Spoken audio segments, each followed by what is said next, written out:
మా ఇంటి మామిడి చెట్టుకి గుత్తలాగా కాసిన మామిడి పళ్ళు,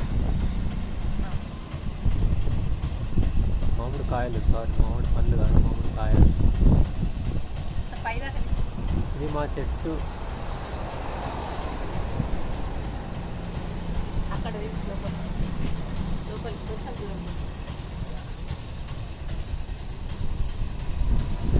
ఇది మేము ఎందుకు యూజ్ చేసుకుంటున్నాం అంటే పప్పులా వేసుకొని తినడానికి. ఇది